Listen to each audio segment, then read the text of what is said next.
Oke, kali ini kita akan bedah sebuah teori yang, cukup berani ya, dari kanal YouTube Predictive History.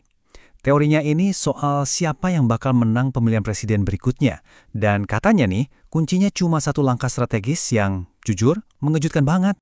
Jadi, sumber analisis ini ngajuin satu pertanyaan penting. Di tengah persaingan yang super ketat kayak sekarang, apa sih sebetulnya satu-satunya kunci buat menang? Nah, menurut mereka, jawabannya itu ada di satu kelompok pemilih yang spesifik banget dan krusial. Betul sekali. Para pemilih di daerah pinggiran kota atau yang biasa disebut suburban, analisis ini berargumen kalau nasib pemilu itu ya ditentukan di sini, di medan perang antara basis Demokrat di kota besar dan basis Republik di pedesaan.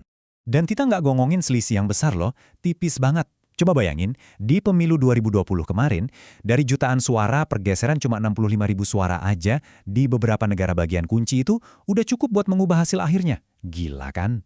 Oke, jadi untuk bisa nebak apa yang akan terjadi di 2024, kita harus lihat ke belakang dulu.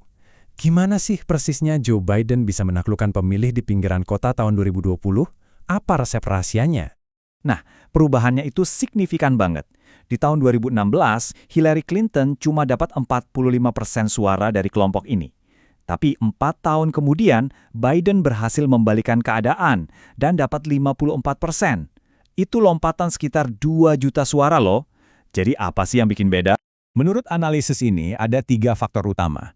Tapi yang nomor 3 ini, soal pilihan wakil presiden, itu yang jadi inti dari keseluruhan prediksi yang akan kita bahas. Nah, ini dia yang menurut analisisnya langkah jenius. Dengan milih rival terberatnya, Harris, Biden itu seolah-olah menciptakan kisah penebusan yang kuat banget. Pesan ini kan langsung kena ke para pemilih perempuan di pinggiran kota yang pengennya pemimpin yang bisa menyatukan, yang penuh empati. Oke, sekarang kita maju ke 2024. Teori dari sumber ini bilang kalau satu-satunya cara Trump bisa menang adalah dengan meniru persis strategi yang dipakai Biden 4 tahun lalu. Disinilah inti argumennya jadi jelas banget.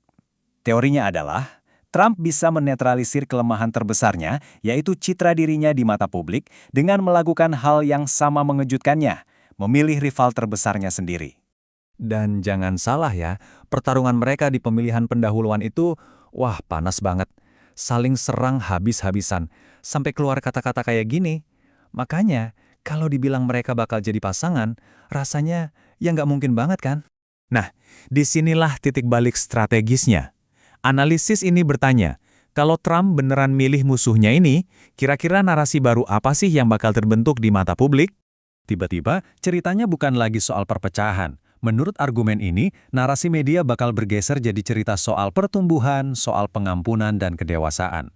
Kualitas-kualitas yang pas banget untuk merebut kembali hati para pemilih di pinggiran kota.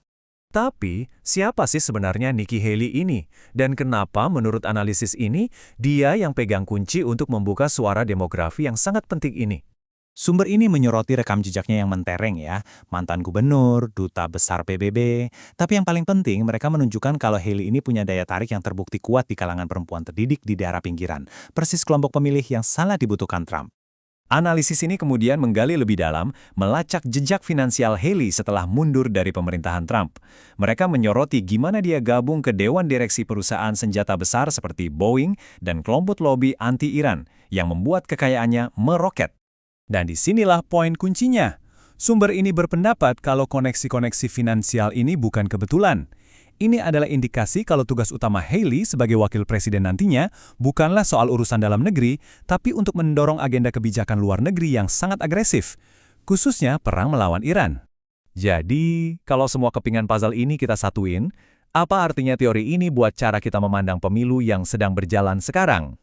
Intinya gini, analisis ini melihat semua perseteruan publik mereka itu bukan beneran benci, tapi cuma teater politik.